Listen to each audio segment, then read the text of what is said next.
We welcome Mike Gorman in quarantine. We're about 5, 6, 7 weeks. I've lost complete count of the quarantine week meter at this point. What day is it? Every day. Every day's Monday. Saturday. Saturday. There you go. Meanwhile, it's raining, windy outside. Like there's just no relief. It's unbelievable that we've gone this long without sports, but every Sunday we've gotten a chance to look back at Michael Jordan, the Bulls, the dynasty with The Last Dance, and that's what we're here to talk about with Mike Gorman on a special edition of Dome Theory, the Garden Report. We talked to Bob Ryan about this last week, and anybody who missed it has to check that out, him reminiscing on that 86. Oh, reminiscing. He was pissed off, Bobby. Yeah, it wasn't wasn't messages out. Mike will have to send it to you. He was sending messages to Phil Jackson and Michael Jordan about Jerry Krause. He was stepping up and defending the legacy of Krause, and that was a Krause book coming out too, apparently. So everybody's stepping up to the plate to get his voice out there, which is notably missing in this. But one of the interesting things Bob talked about is the documentary paints this picture of Bird discovering Jordan when he's in his second year in '86. Comes in and has the ginormous performances in the playoffs. But Bob says Larry Bird discovered him as a rookie and said he was the greatest player he had ever seen as a rookie. When did Michael Jordan come on your radar, Mike, as one of the greatest players you'd ever seen? He came on my radar obviously early when he was at North Carolina because they had the big game against Georgetown, and I was a Big East guy in those days. So I got to see a lot of him early. I knew he was good. I knew he was very good. I didn't get wrapped up with these people who just were like, here comes the best ever. Here comes the best ever. I didn't see it until he dropped the 64 on us or whatever it was. Still a record. Then it became very clear to me that this guy was special. And maybe more than anything else, in the first part of that documentary by ESPN a week ago Sunday, to see Larry Bird and hear Larry Bird talk in awe of this guy. I mean, because Nick, and Bobby, I'm sure you've read, Larry was a tough guy. I mean, Larry didn't give an inch to anybody and didn't really believe anybody was necessarily better than he was. So to see him humbled like that was it really was. I couldn't agree more. The only other guy I seen him gush over was, remember, Mike, back in the day, Shaq was just coming out to the pros and Bird was just retiring. And he mentioned that this is going to be the best player that ever played. But other than that, Kobe, he gushes on a little. But Jordan, I'd never seen him be that humble. He looked starstruck. He did. I've never seen Bird starstruck. And he looked.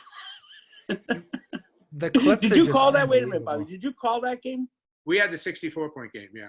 Yeah, man. I don't. They never played. 63, something like that. It was 63, I think. 63. Who was it before? I think I got the 60. Yeah, and there was not like the Devin Booker, like, let's throw the ball to him and let him score. I mean, it was heated, Mike, right? They didn't like what he was doing to them. They, being the Celtics, didn't like it at all. And he got no freebies all night long. He just was remarkable performance. I mean, I've been fortunate enough to be at a lot of basketball games and see some wonderful things, but that's in the discussion for the greatest game, 2.5 hours I ever spent at a ball game.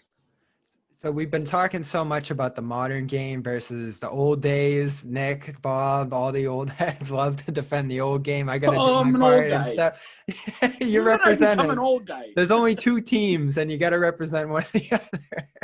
So they do Dennis Rodman this week, and I think Rodman's it's not a bold take, but Rodman's a fascinating figure.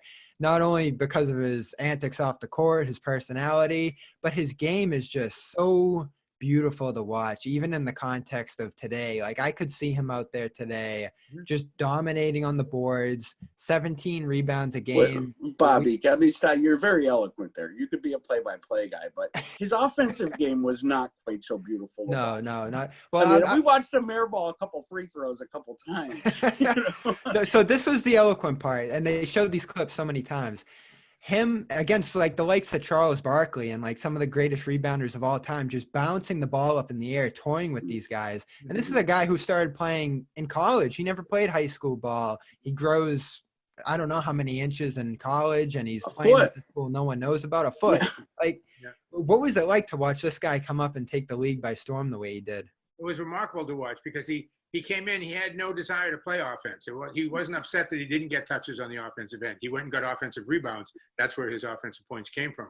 But the way he played, his sense for where the ball was going to come off the rim, off the basket, his ability to roll off people. He just, because he's not that big a guy, relatively speaking. He's no McHale or anything like that. He's probably about 6'7", and he was kind of wiry. But one of the first players that I recall in my days of doing the NBA that really only had one skill, but it was so good, and he was so good at it, he was going to be a wanted commodity on just about any team. As his career turned out, people kept wanting to come back and play more, because if you weren't a good rebounding team, you put Dennis in the mix, and all of a sudden you're a good rebounding team. It's interesting to think about the history of it. 13 rebounds a game for his career. At his height, he's about 17, 18. Among the guys you've both seen, where does he rank among the greatest rebounders of all time? He's the greatest I've seen, I think. I mean, I don't go back as far as Mike, but in the 80s, I can't really think of anybody that would be 17 rebounds. And Bird was a very good rebounder, defensive rebounder. McHale was a very good rebounder. I mean, they were 10, 11 rebound a game. Yeah. But no, that's Bobby. I've never really thought of it as to that Great way. question. Nobody comes to mind. I can't say like, no, you should have seen blank. And no, you knew what he was going to do. That was the other thing about it, is you knew coming into the game he couldn't score, so you didn't have to cover him. And he was going to get 17 rebounds, and you figure like, okay, we can stop that because we don't have to worry about him offensively. We'll just concentrate on boxing him out and keeping him away from the backboard and blah, blah, blah. Every team went in with that attitude, and then you get the box score later, and there he is with 18 rebounds.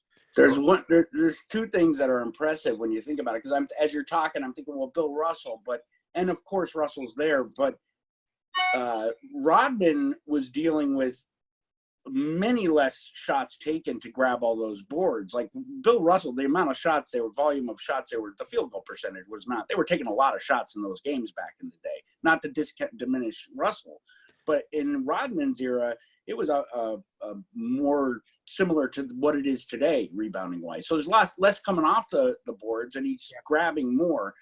And the other thing is, one thing that tortured Rodman was Larry Bird. Larry Bird did know how to put him in the torture chamber, especially early in his career. Yeah, you saw it many times. Yeah, and Dennis had to cover somebody, and whoever he covered got the ball. Yeah, so, that's true. But in talking about the game, one of the things that I look at when I have talks with Tommy, just between the two of us, he gets mad at me all the time because I tell him Russell was a great defensive player because he was the only guy playing defense out there. Well, he invented it. If you look at some of this old footage, the separation between the offensive guy and the defensive guy is like 2 or 3 feet. Yep. Casey Jones was a rare exception to that rule. Yep. But one of the things is you go back to Tommy Heinsohn and Bill Russell and that era of guys, and you look at them now and you say, compared to LeBron James, compared to other guys around the league, athletically, no terrible specimens. These guys were smoking in the locker room at halftime. Mm-hmm. They were. They were. I saw Rodman with the Miller Lite walking out of the stadium last night. But go look at the stats, and you'll see, like the Celtics one year averaged, I think, 129 field goal attempts a game. That's what I mean, right? Now they average 80. Right. So, I mean, it's a different in terms of opportunity, as you pointed out, Nick, to put numbers on the board.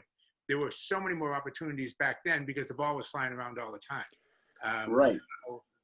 Again, when you're taking 80 to 85 shots a game, it's a different ballgame. It's interesting you bring up the antics or just the lifestyle that these guys lived.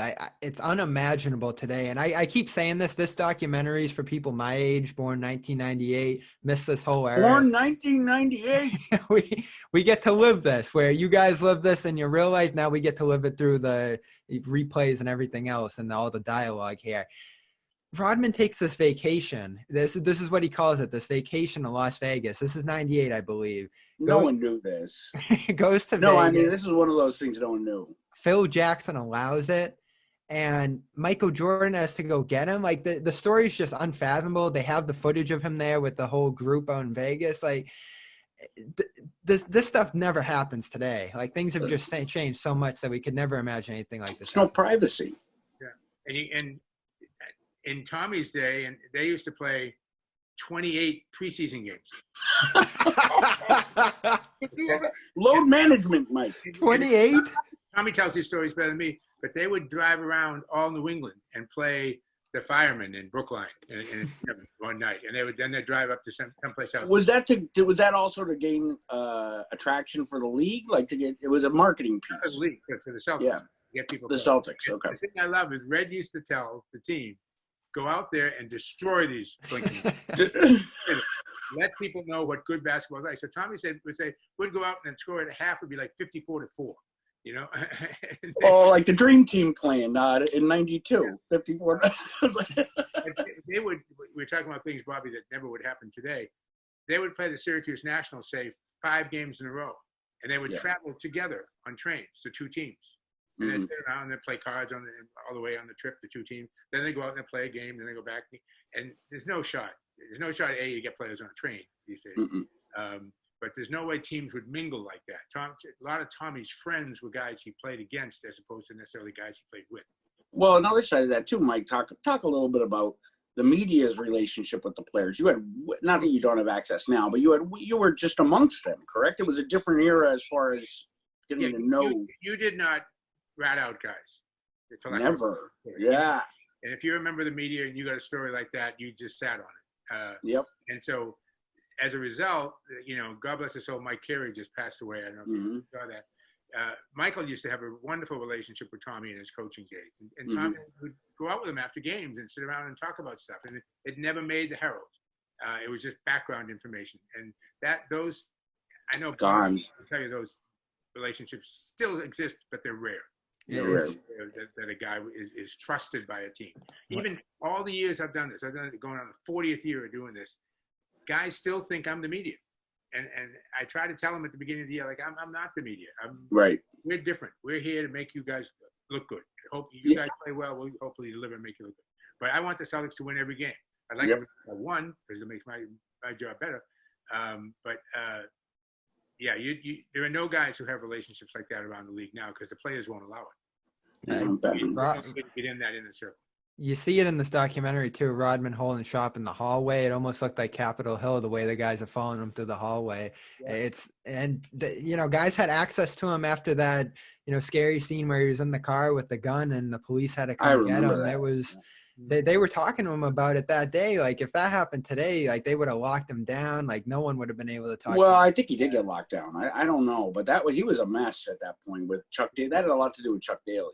Yeah, that was jarring. There was a lot of jarring stuff on Rodman out of this. We had him on, Isiah too. We had him on the Basketball Time Machine podcast here on CLNS, and he said something I found interesting. We talked about how much Bird schooled him, and he talked about this on there too, that Bird was just a load to go against when he first came in the league. And then his Detroit Pistons team gave Jordan so much trouble those 3 seasons in a row that they met in the playoffs. And he said, something that seems fair, I wonder, you think fair or unfair? Jordan learned the hard way against the Detroit Pistons. Yeah, that's typical Isiah. Yeah, for sure. I think he did, right? I mean, I think he did learn the hard way against the Pistons. The Pistons learned the hard way against the Celtics. Well, that's true. That's true. And the Celtics learned this from the Sixers, right? I mean, if you think about it, in the early 80s. I think the Bulls would have been just as good if the Pistons hadn't. I love that answer. Say that again, I've been Mike. waiting for someone to say it. Well, that's the storyline this week that Rodman and the former Pistons are putting out there, is that they made Jordan. Yes, they are. They're putting that out there big time, and I think that's if they were doing it tongue in cheek, I would laugh, but I don't think they are. I think they actually believe it. And there's more to this. So Isiah, who we all love in Boston, the other Isiah we love, but Isiah, I mean, I have heard him on countless occasions compliment Kevin McHale for, first of all, the walk. Let's talk about the walk-off for a minute. The Celtics walk-off that motivated the Pistons walk-off. That makes no sense. I remember the Celtics walk-off. I sent you that tweet today, which came from Bobby to me to you from John Jennings. Yeah. It's clear as day as a fan, a young fan back then, that they were in the Silverdome with 100,000 really angry or really raucous, happy Pistons fans. They had to get them off the court. But Isiah has said on countless occasions he learned from McHale when he actually said what McHale whispered in his ear that day as the only player that. Then he changed his tune last night totally. Last night or Sunday, he says that McHale was stopped by him to talk. Didn't he, Bobby? Isn't that what he said? Yeah, so he basically compared it to 91, where the Pistons walk off the court after getting swept by Chicago. Which was totally different. This is what he was comparing it to in Right. 88. He said the Celtics walked off on us. That's basically where we learned to walk off after Chicago. And he said the exact quote was, knowing what we know, I think all of us would have shook hands, said congrats. But during that time, that's not how it was passed. When you lost, you left the floor. And he put that on the feet of the Celtics, saying that that's what they did to us in 88. So we passed it on to Chicago in 91. I don't buy it. Yeah, I mean, McHale obviously talked to some of the Pistons. You can see that on tape. I like the game much better. This is going to be like way back when. I do too, Mike. I know where you're going. There was a physical edge to the game. Before the game began, before anybody bumped into anybody else out on the court, there was a physical edge to these two teams going together that it was only going to take one little match to blow this whole thing wide open. And that's the way games were played, and that's the way the whole game was played, not only the NBA. I mean, Georgetown University was a great example of that in the 80s. They just came in and they were going to beat you up. And there was going to be nothing you were going to do about it. They're going to be physical. And if Patrick Ewing felt like it, he didn't care if they called goaltending. He was going to block the first 8 or 9 shots just to let you know he was in the building, and then he was going to stare at you. That's gone from the game now. Now too many games, too many guys. I stand out there in the layup lines. I'm amazed he hasn't made comment on this over the years, but to see all these guys come up and hug each other at halftime before the game, I mean, come on. This is supposed to be. I'm in the stands, and I'm a Celtic fan, and I hate the Pistons, and I'm really there, ready to go. And then I look out in the court, and these guys are hugging before the game. I'm like, hey, come on. Exchanging jerseys after the game. Pardon me? Exchange jerseys. This jersey thing is bogus. It's bogus isn't a word. What would you always say? I'm going to have to edit this out, but you always say, I won't edit it out. That was Bush. I remember you always would say that was Bush when someone went, Dr. J, when they were holding Bird back or whatever, he's going to punch him. It was. Bush League by the doctor. That's Gorman says. It was a bad moment for Doc. Yeah, it was part of it, for sure. I'm going to go this route. So I'm watching these Detroit-Chicago games. I'm watching the footage. And, I'd like to see more apprehension. I'd like to see more rivalries and legitimate hate in the game. But the 80s, the 90s, especially when we get into the Knicks of the 90s, this thing where they're just beating up and tackling and physically assaulting these players. Like, I want to see freedom of movement. I want to see these guys be able to show off their skills. I love where the game has gone, where guys are able to showcase their skills and not get tackled. So the Showtime Lakers didn't have freedom of movement? Or do you mean ball movement or player movement? Player movement, to the interior. Well, to each his own. Yeah, nobody had more movement than the 86 Celtics. I mean, that was a passing machine, those guys. I can't remember the last time I came into either the Garden or another building and had in my own chest like this is going to be a fist fight tonight. This is really going to be a fist fight. These guys don't like each other. They're going to play a physical game of basketball. Heat Celtics.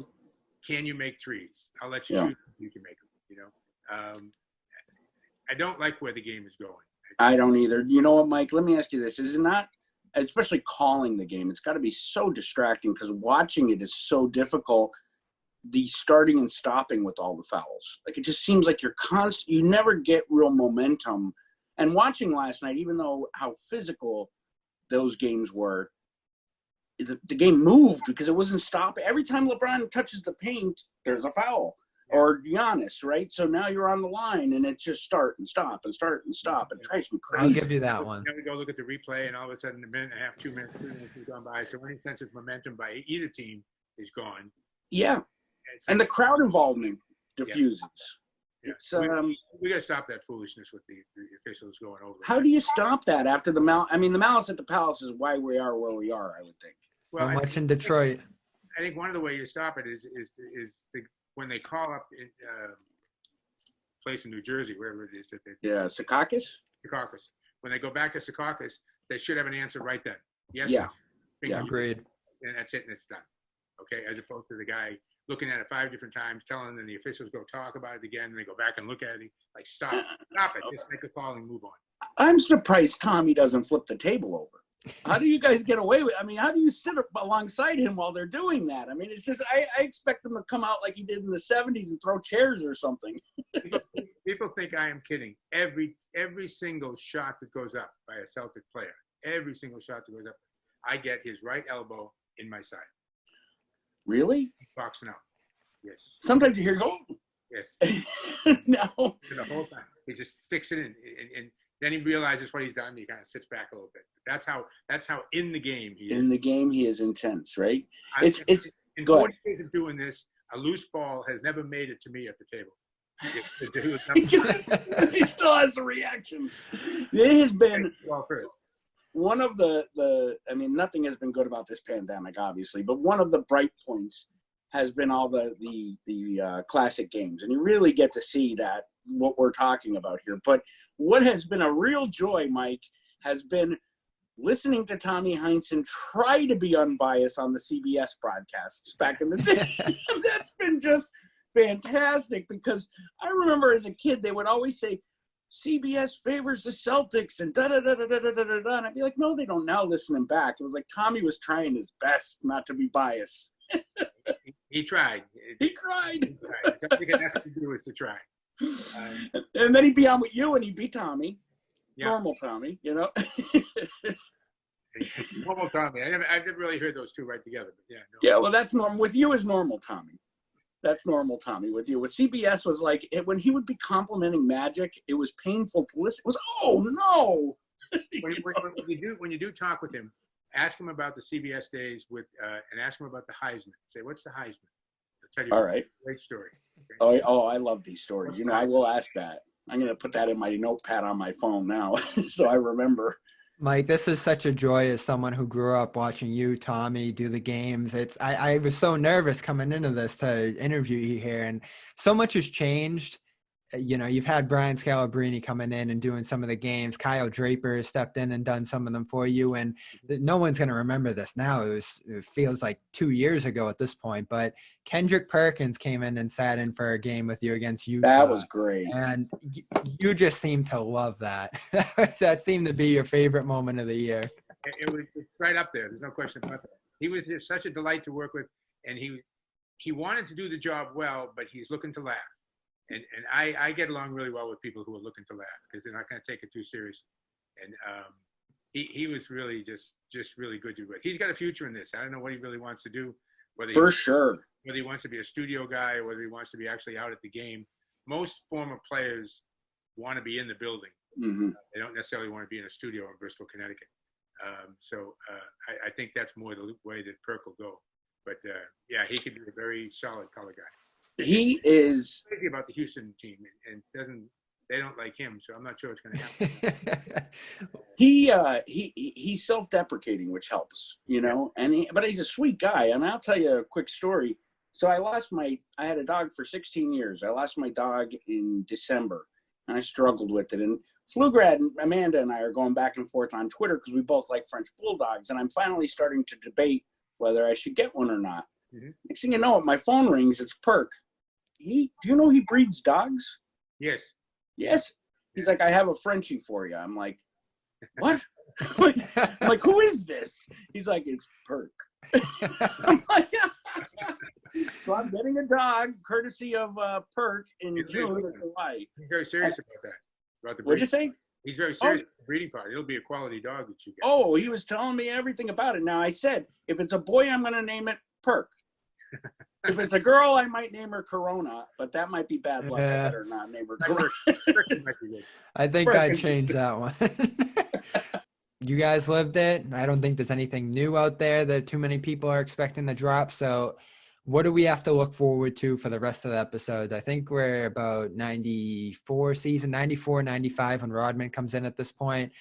What are you most looking forward to looking back at the rest of the way? I won't say I'm anxious. I'm curious to see how they're going to treat Michael going to play baseball. Michael coming back and playing with Washington. It would be nice if you could end this with Michael walking off the court with a championship banner or carrying the trophy. But that, as we know, that's not how it ends. Mm-hmm.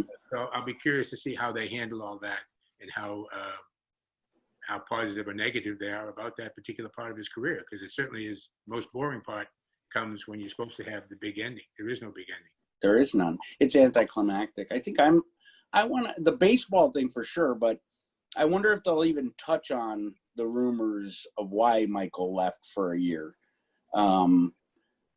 Because there's always been that they won't touch on it. I don't think so either. It's a Michael production. Yeah, well, and looking at Michael, I think that somebody who I will say he's probably, besides Kobe, Kobe might be the only other player that I have been afraid of. Like Jordan, I was afraid of, and there was a picture that came across Instagram yesterday right beforehand, and I snapped it. I was going to use it in a post because it was one of him on the bench, and it looked like that look. You know that look? You know it, Mike. The one where you're effed, right? I didn't play in the games. As a fan, I could feel it through the TV. Oh, he's got that look. We're in big trouble. In the body language, and I don't think there's been a player since him, definitely before, but not since him like that. I'm looking forward to seeing that, if they'll even touch on the suspension. I don't think they will. And then I'm really looking forward to it being over, because I think it's as much as it's bringing back memories. I don't think that that time was very pessimistic, and it was not a good time for the Celtics, which was my team. When you get into the mid and late 90s, it got really, really gloomy for us. And so I don't really love it. And I don't love all the Jerry Krause drama. And a lot of that was public, The Dream Team should be good, but they would have done that already. That's past, right? 92 that was. I think they're doing that next week. Did you call any Dream Team games? No, I did tennis actually in Barcelona. I was gonna say, I remember you always in the Olympics and random sports. Is that Mike Gorman's voice? I got to go to a lot of games because PJ Carlissimo was a dear friend of mine. Yeah, I was one of the assistant coaches. So when I wasn't out in the tennis courts, I was at the basketball courts. It was nice in 2 weeks. But Barcelona, if you ever get a chance, Bobby, to travel and go to Spain. Spain is the best kept secret in the world. I beat you to it. I lived there for a year in Madrid. Best time of my life. Isn't Madrid my glorious? Changed my life, and I love the Spanish language. I love the culture. It was a life changer. Plus, the basketball over there is great. Yes, it's very good. There's a lot of former NBA guys on Real Madrid there, which was cool to see. Yeah. Yeah, I mean, I guess to wrap up the Jordan thing, I don't want to sound pessimistic. Like I can't wait for it to end. It's convenient that it's coming out at a time when we're all craving basketball, and I just don't like. I think Jordan has become almost jaded, and he's just got this very gloomy smug outlook or something. I don't know. He had the greatest smile, like magic. He just doesn't smile anymore. It seems like. No, he does. So, it seems like he didn't smile much in the first 2 hours I saw. I know what happened last night. No, he did not smile. Doesn't smile much. One thing I can't believe is the cursing. I sound like an old man. Bobby was texting me saying, do you remember this part? Do you remember this part? I said, I can't believe how they're saying the F word on cable television. Yeah. Right there, not beeped out. I couldn't believe it. And what I really enjoyed is the commentary with Jackie Mack and Wilbon after the fact, because that brings back good memories of when I was a kid and listening to those guys younger. But, yeah, Mike, this was a pleasure. Bobby, if you want to wrap the Jordan portion, I have 2 things I want to ask him, and then we'll let the man go. Yeah, let me throw one observation into what you just said a minute ago. You got to add LeBron to that. LeBron is. If I could take any 2 players that I've seen play basketball in my life and take them at the peak of their games and have them play against each other, it would be LeBron and Jordan. Okay, that's a great. Let's touch on that. How do you compare those two? So many do it. For you who've watched both, how do you compare and contrast them? LeBron's the best player I've ever seen. Really? Yes. Better than Jordan, better than Wilt, better than Kareem? You say better than Jordan makes it seem that, Yeah. I mean, Jordan's a great player. But if you could take all the players in the NBA and all the years I've watched basketball and have a draft tomorrow and I got the number 1 pick, I'm taking LeBron. Over Bird? Yeah. I love Larry. I was blessed. I came to Boston when Larry came to Boston. I got to call Larry's entire career. I mean, that's the highlight of my career. is calling those games. But just in terms of, again, who is the best player ever, I think the discussion is, I think LeBron's in that discussion. Oh, he is for sure. Yeah. Even if you're down to 2 or 3 players, I think LeBron's in that. I think Russell, Jordan, and LeBron are the last 3 players when you have that discussion. LeBron did this to some degree. Michael did this to some degree. Russell did it to a larger degree. He changed the game. When he came into the game, it became great answer because of his presence. And that hasn't been really duplicated by Michael to a degree, yes. LeBron to a degree, yes. Russell to a degree that he wins, 11 championships in 13 years. Yep. Yeah. Kareem, too. Yeah, Kareem, too. Yeah. Kareem's always. And Wilt. Wilt, they widened the lane because of Wilt. So, yeah. But you're right. Bill Russell invented a style of play of block shots and defense. I don't know. It's with Jordan, and you said about LeBron, I don't have that kind of fear with him. Like, I don't go, ooh. I do before the game because he could dominate it from baseline to baseline, buzzer to buzzer. But if it's the last shot of the game, I'm more afraid of his pass because he almost shies away from it because of the free throw line. I don't know. I'm almost, if you think about his biggest clutch moments, they've been passing it to Kyrie or passing it to one of his teammates, which is also ballsy. To use Brad's expression, he tries to make the right basketball play all the time. Even and if he does. You would say afterwards, why didn't you shoot the ball? You're LeBron James. You should have shot the ball. And his answer is, yeah, but he was open. Mike, have you ever seen anybody more pristine with the media than LeBron? I mean, besides the decision, he's been so squeaky clean. Those are the exact words I was just going to ask Bobby. Why don't people like LeBron? I don't understand. I can't stand him. And I see all my buddies like, Mike, he's a blank.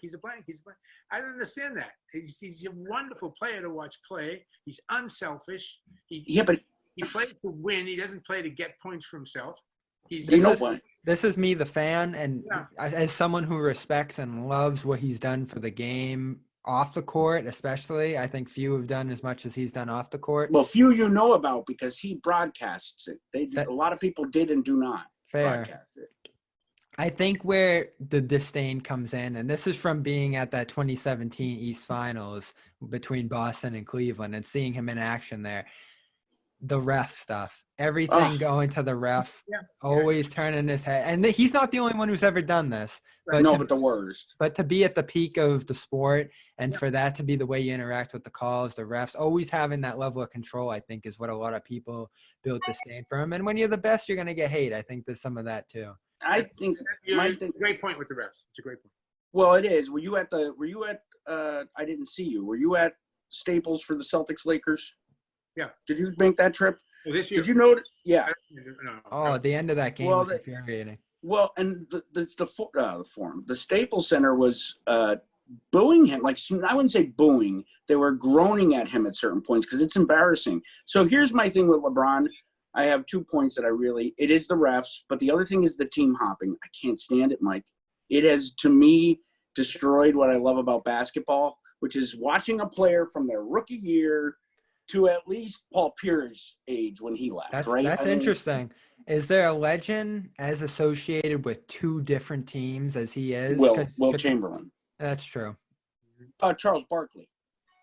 There have been. It's interesting because 1 ring in Cleveland, 2 rings in Miami, and you almost weigh those equally. But there was a bad ending with Miami too that it's going to be interesting to watch develop over the years. The other thing was the way the media, you want to talk about the media beats up on them, but I watched the Cleveland media give them a standing ovation in the press room in 2017. That was disgusting. You love to tell that story.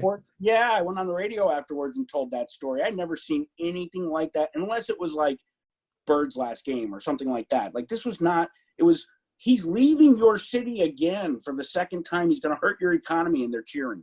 Like, the media is clapping for him. Yeah. Jimmy Toscano looked at me and goes, is that really happening? It was unbelievable. Yeah. So I think those things – he just annoys me. My whole company is founded on LeBron, Did you know that? No. I started writing MySpace, so this is going back before Facebook. Wow. MySpace posts – about LeBron James, how much I dislike him. And that's how I stumbled into podcasting and blogging, and that's what started this whole thing. So I have LeBron to thank. You do have LeBron to thank. Mike, it was a joy. It's something I've always wanted to do. Thank you so much for giving us the hour here. No problem, Bob. Anytime.